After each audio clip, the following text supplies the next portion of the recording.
Hi all, ಮನುಷ್ಯ ಕನ್ನಡ ವ್ಲಾಗ್ಸ್ಗೆ ಸ್ವಾಗತ. ಎಲ್ಲರೂ ಹೇಗಿದ್ದೀರಾ? ತುಂಬ ಚೆನ್ನಾಗಿದ್ದೀರಾ ಅಂದ್ಕೊಂಡಿದ್ದೀನಿ. ನಾನು ಕೂಡ ತುಂಬ ಚೆನ್ನಾಗಿದ್ದೀನಿ.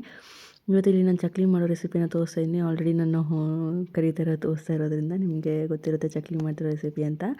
ಇಲ್ಲಿ ನಾನು ಅದಕ್ಕೆ ಏನೇನು ತೊಗೊಂಡಿದ್ದೀನಿ ಸಾಮಾನುಗಳನ್ನ ನಿಮಗೆ ಹೇಳ್ತಾ ಹೋಗ್ತೀನಿ. ಫಸ್ಟಿಗೆ ನಾನು ಇಲ್ಲಿ 1 ಬೊಟ್ಲು ಅಕ್ಕಿ ಹಿಟ್ಟನ್ನ ತೊಗೊಂಡಿದ್ದೀನಿ. ಆ ಬೊಟ್ಲಲ್ಲಿ ನಾನು 5 ಬೊಟ್ಲು ಆಗೋಷ್ಟು ಅಕ್ಕಿ ಹಿಟ್ಟನ್ನ ತೊಗೊಂಡಿದ್ದೀನಿ. ನೀವು ಬೇಕಾದ್ರೆ ದೊಡ್ಡ ಬೊಟ್ಲಾರು ತೊಗೋಬೋದು, ಇಲ್ಲ ಸಣ್ಣ ಬೊಟ್ಲಾರು ತೊಗೋಬೋದು. ನಾನು ಮೀಡಿಯಮಲ್ಲಿ ಇರೋವಂಥ ಒಂದು ಬೊಟ್ಲನ್ನು ತೊಗೊಂಡು ಅದರಲ್ಲಿ 5 ಬೊಟ್ಲಷ್ಟು ಅಕ್ಕಿ ಹಿಟ್ಟನ್ನ ಹಾಕ್ಕೊಂಡಿದ್ದೀನಿ.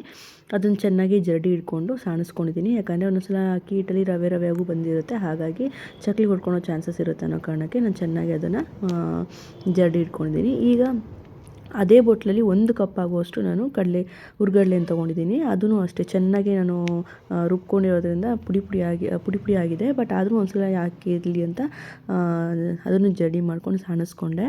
ಈಗ ಅದೆರಡನ್ನೂ ಮಿಕ್ಸ್ ಮಾಡ್ಕೊಂಡ್ಮೇಲೆ ನಾನು ಒಂದು ಪಾತ್ರೆಗೆ 2 ಸ್ಪೂನಷ್ಟು ಬೆಣ್ಣೆ ಹಾಕ್ಕೊಂಡು ಚೆನ್ನಾಗಿ ಅದನ್ನು ಕಾದ್ಮೇಲೆ ಅದನ್ನು ಮೆಲ್ಟ್ ಮಾಡ್ಕೊಂಡಿದ್ದೀನಿ. ಅದನ್ನು ಮೆಲ್ಟ್ ಮಾಡ್ಕೊಳ್ಳೋಷ್ಟರೊಳಗೆ ಇಲ್ಲಿ ನಾನು ಉಪ್ಪು, ಖಾರದ ಪುಡಿ ಮತ್ತು ಕಪ್ಪೆಳ್ಳು, ಅಜ್ವಾನಿ ಇದಿಷ್ಟನ್ನು ಹಾಕಿ ಈಗ ಬೆಣ್ಣೆ ಏನು ಮೆಲ್ಟ್ ಮಾಡ್ಕೊಂಡಿದ್ದೋ ಬೆಣ್ಣೆನ ಅದನ್ನು ಹಾಕ್ಕೊಂಡು ಚೆನ್ನಾಗಿ ಮಿಕ್ಸ್ ಮಾಡ್ಕೊಂಡಿದ್ದೀನಿ. ಉಪ್ಪು ಮತ್ತು ಖಾರದ ಪುಡಿನ ನೋಡಿ ಹಾಕ್ಕೊಳ್ಳಿ. ಯಾಕಂದರೆ ಒಂದೊಂದ್ಸಲ ನಮಗೆ ಹಿಟ್ಟು ಕಲಿಸ್ಬೇಕಾದ್ರೆ ಸ್ವಲ್ಪ ಸಪ್ಪೆ ಅನಿಸುತ್ತೆ, ಬಟ್ ಆದಮೇಲೆ ಕರೆದಾದ್ಮೇಲೆ ಸ್ವಲ್ಪ ಉಪ್ಪಿನ ಅಂಶ ಜಾಸ್ತಿ ಅನ್ನಿಸ್ಬಿಡುತ್ತೆ. ಹಾಗಾಗಿ ಆದಷ್ಟು ಸ್ವಲ್ಪ ಸಪ್ಪೆ ಇದ್ದರೆ ಅದು ಕರೆಕ್ಟ್ ಆಗುತ್ತೆ. ಎಣ್ಣೆ ಕರೆದ್ಮೇಲೆ ಕರೆಕ್ಟ್ ಆಗುತ್ತೆ.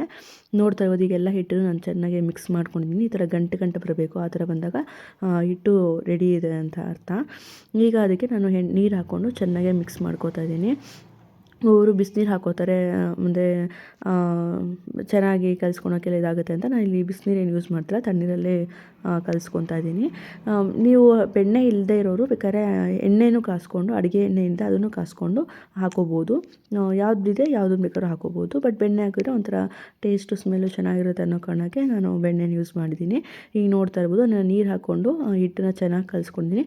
ಚಪಾತಿ ಹಿಟ್ಟು ಥರನೇ ಕಲಿಸ್ಕೋಬೇಕು, ಅಷ್ಟು ಸ್ಮೂತಾಗಿದ್ದರೆ ಚೆನ್ನಾಗಿರುತ್ತೆ. ಉತ್ತಕ್ಕೆ ಎಲ್ಲ ಚೆನ್ನಾಗಿ ಬರುತ್ತೆ ಅಂತ ನೋಡಿ. ಈಗ ಎಷ್ಟು ನೀಟಾಗಿ ಕಲಿಸ್ಕೊಂಡಿದ್ದೀನಿ. ಕೈಯಲ್ಲಿ ನಾನು ಇದು ಮಾಡಿದ್ರೆ ಎಲ್ಲೂ ಒಂಚೂರು ಮುರಿತಿಲ್ಲ. ನಾನು ಹೆಂಗೆ ಬೆಂಡ್ ಮಾಡ್ತೀನೋ ಆ ಶೇಪ್, ಯಾವ ಶೇಪ್ ಮಾಡ್ತೀನೋ ಆ ಶೇಪಲ್ಲಿ ನೀಟಾಗಿ ಕುತ್ಕೊತಿದೆ. ಈ ಥರ ಚೆನ್ನಾಗಿ ಕಲಿಸ್ಕೋಬೇಕು. ಈಗ ಅದು ಹಿಟ್ಟು ಪ್ರಿಪೇರ್ ಆಗಿದೆ. ಅದನ್ನೇ ನಾನು ಸ್ವಲ್ಪ ಹೊತ್ತು ನೆನೀಲಿ ಅಂತ ಏನು ಬಿಡ್ತಿಲ್ಲ. ಟೈಮ್ ಇದ್ದೋ ನೆನೆಯೋಕ್ಕೆ ಬಿಡ್ಬೋದಾದ್ರೆ ಬಿಡ್ಕೋಬೋದು. ನಾನು ಹಂಗೆ ಇನ್ಸ್ಟಂಟಾಗಿ ಮಾಡ್ಕೊತೀವಿ ಅಂತಂದರೆ ಬೇಕಾದ್ರೆ ಇನ್ಸ್ಟಂಟಾಗಿ ಕೂಡ ಮಾಡ್ಕೋಬೋದು. ಈಗ ನಾನು ಆ ಪೇಪರ್ ಮೇಲೆ ಚಕ್ಲಿ ಹೊತ್ತಕ್ಕೋಸ್ಕರ ಆ ಪೇಪರ್ ಮೇಲೆ ಎಣ್ಣೆ ಹಾಕ್ಕೊಂಡಿದ್ದೀನಿ ಅಷ್ಟೇ. ಅದು ಹೊತ್ತೋಷ್ಟರೊಳಗೆ ಎಣ್ಣೆ ಕಾಯುತ್ತೆ ಅಂತ ನಾನು ಇಲ್ಲಿ ಬಾಣಲಿಗೆ ಎಣ್ಣೆನ ಹಾಕಿ ಎಣ್ಣೆನೂ ಕಾಯಕ್ಕೆ ಇಟ್ಕೊಂಡಿದ್ದೀನಿ. ಈ ಚಕ್ಲಿ ಒಳ್ಳಲ್ಲಿ ನಾನು ಸ್ವಲ್ಪ ಎಣ್ಣೆನ ಸವರ್ಕೊತಾ ಇದ್ದೀನಿ. ಯಾಕಂದರೆ ಹಿಟ್ಟು ಸ್ವಲ್ಪ ಇದಾಗಬಾರ್ದು, ಅಂದರೆ ಅಂಟ್ಕೊಂಡು ಟೈಟ್ ಆಗಬಾರ್ದು ಅನ್ನೋ ಕಾರಣಕ್ಕೆ ಸ್ವಲ್ಪ ಎಣ್ಣೆ ಹಾಕ್ಕೊಂಡಿದ್ದೀನಿ ಫಸ್ಟಿಗಷ್ಟೇ. ಆಮೇಲೆ ಏನು ಹಾಕೋ ಅವಶ್ಯಕತೆ ಇಲ್ಲ. ಈಗ ನೋಡ್ತಾ ಇದ್ದೀನಿ ಮತ್ತೆ ಹಿಟ್ಟನ್ನು ನಾದ್ಕೊಂಡಿದ್ದಾನೆ. ಅದನ್ನ ಒಂಚೂರು ಕೈಯಲ್ಲಿ ಹಂಗೆ ಇನ್ನೊಂದು ಸ್ವಲ್ಪ ಮತ್ತೆ ಪ್ರೆಸ್ ಮಾಡ್ಕೊಂಡು ಹಂಗೆ ಒಂಚೂರು ನಾದ್ಕೊಳೋ ಥರ ಮಾಡಿಕೊಂಡು ಮತ್ತೆ ಅದಕ್ಕೆ ಹಾಕ್ಕೊತಿದ್ದೀನಿ. ಇದಕ್ಕೆ ಸ್ವಲ್ಪ ಜಾಸ್ತಿನೇ ಇಡಿಸ್ತೀನಿ. ನಾನು ಸ್ವಲ್ಪ ಇಡಿಸ್ತೆ ಅಂತ ಸ್ವಲ್ಪ ಎತ್ಕೊಂಡೆ, ಬಟ್ ಇನ್ನೂ ಇಡಿಸುತ್ತೆ. ಈ ಥರ ಫುಲ್ ಹಾಕ್ಕೊಂಡ್ರೆ ಒತ್ತಕ್ಕೂ ಈಸಿ ಆಗುತ್ತೆ ಆ್ಯಂಡ್ ಕಂಫರ್ಟಬಲ್ ಆಗಿರುತ್ತೆ. ನಮ್ಮದು ಇಲ್ಲಿ ಒಂದು ಹಿಂಗೆ ರೌಂಡ್ ತಿರುಗಿಸೋ ಅಂಥದ್ದು, ಒತ್ತೋ ಅಂಥದ್ದಲ್ಲ. ಇದಾದರೆ ಸ್ವಲ್ಪ ಕೈಯೆಲ್ಲ ನೋವು ಬರೋಲ್ಲ, ಈಸಿಯಾಗುತ್ತೆ. ಒತ್ತೋದಾದರೆ ತುಂಬ ಕೈ ನೋವು ಬಂದುಬಿಡುತ್ತೆ. ಇಲ್ಲಿ ನೋಡಿ, ಹಿಂಗೆ ತಿರುಗಿಸೋದ್ರಿಂದ ಬೇಗನೂ ಆಗುತ್ತೆ ಮತ್ತು ಕೈಯೂ ಕೂಡ ಯಾವುದೇ ಥರ ನೋವು ಅನಿಸಲ್ಲ, ಕೆಲಸನೂ ಬೇಗನೂ ಆಗಿಬಿಡುತ್ತೆ.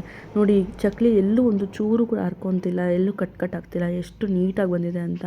ನಾವು ಹಿಟ್ಟು ಪ್ರಿಪೇರ್ ಮಾಡ್ಕೊಂಡ್ಮೇಲೆ ಇರುತ್ತೆ. ಇಲ್ಲಿ ನಾನು ಯಾವುದೇ ಥರ ಹಿಟ್ಟನ್ನೇನು ಬಿಸಿ ಮಾಡ್ಕೊಂಡಿಲ್ಲ. ಹೆಂಗೆ ಹಿಟ್ಟು ನಾವು ಅಂಗಡಿ ಮಿಲ್ಲಲ್ಲಿ ಮಾಡಿಸ್ಕೊಂಬಿಡ್ತೀವೋ ಅದೇ ಥರನೇ ಹಿಟ್ಟು ನಾನು ಹಂಗೆ ಹಾಕಿದ್ದೀನಿ. ಯಾವುದೇ ಥರ ನಾನು ಅದನ್ನು ಇದು ಮಾಡಿ ಹುರ್ಕೊಂಡಿಲ್ಲ. ನೀವು ನೋಡಿ, ಹೊತ್ಕೊಂಡು ಎಣ್ಣೆಗೂ ಬಿಟ್ಟಿದ್ದೀನಿ. ಎಷ್ಟು ನೀಟಾಗಿ ಬರ್ತಾಯಿದೆ ಅಂತಲೇ. ನಾನು ದೊಡ್ಡದಾಗಿ ಮಾಡ್ಕೊಂಡಿದ್ದೀನಿ, ಚಿಕ್ಕದಾಗಿ ಏನು ಮಾಡ್ಕೊಂಡಿಲ್ಲ, ದೊಡ್ಡದಾಗೇ ಮಾಡ್ಕೊಂಡು ಬಿಡ್ತಾಯಿದ್ದೀನಿ. ನಾನು ಚಿಕ್ಕದಾಗೆ ಬೇಡ, ನಮ್ಮ ಮನೆಯವ್ರು ಬೈತಾಯಿದ್ರು, ಅದೇನು ಒಳ್ಳೆ ಇಟ್ಟಿಟ್ಟೆ ಸಣ್ಣದಾಗಿ ಬಿಡ್ಕೊಂಡಿದ್ದು ಮಾಡ್ತೀರಾ ಅಂತ.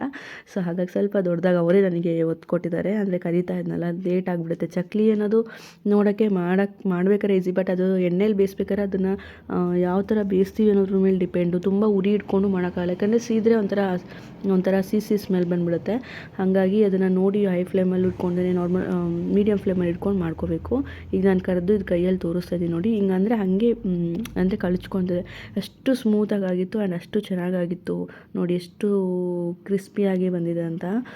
ತುಂಬ ಚೆನ್ನಾಗಿ ಬಂದಿತ್ತು. ತುಂಬ ಅಂಗಡಿ ಥರನೇ ಎಷ್ಟು ಒಳ್ಳೆ ಸಖತ್ತಾಗಿತ್ತು. ಈಸಿಯಾಗಿ ಮಾಡ್ಕೋಬೋದು. ಇನ್ನೂ ಮಿಕ್ಕಿದ ಹಿಟ್ಟನ್ನು ನಾನು ಮಾಡ್ಕೊತಾ ಇದ್ದೆ. ಇನ್ನು ನನ್ನ ಚಾನಲ್ಗೆ ಯಾರ್ಯಾರು ಸಬ್ಸ್ಕ್ರೈಬ್ ಆಗಬೇಕಿಲ್ವೋ ಪ್ಲೀಸ್ ಸಬ್ಸ್ಕ್ರೈಬ್ ಮಾಡ್ಕೊಳ್ಳಿ. ನಾನು ಪಕ್ಕದಲ್ಲಿರೋ ಬೆಲ್ ಐಕಾನ್ ಅಂತ ಲೈಕ್, ಶೇರ್, ಕಮೆಂಟ್ನ ಮಾಡಿ ಅಂತ ಹೇಳ್ತಾ ಈ ವ್ಲಾಗ್ನ ಇಲ್ಲಿಗೆ ಎಂಡ್ ಮಾಡ್ತೀನಿ. ಮುಂದಿನ ವೀಡಿಯೋದಲ್ಲಿ ಸಿಗ್ತೀನಿ. Until then.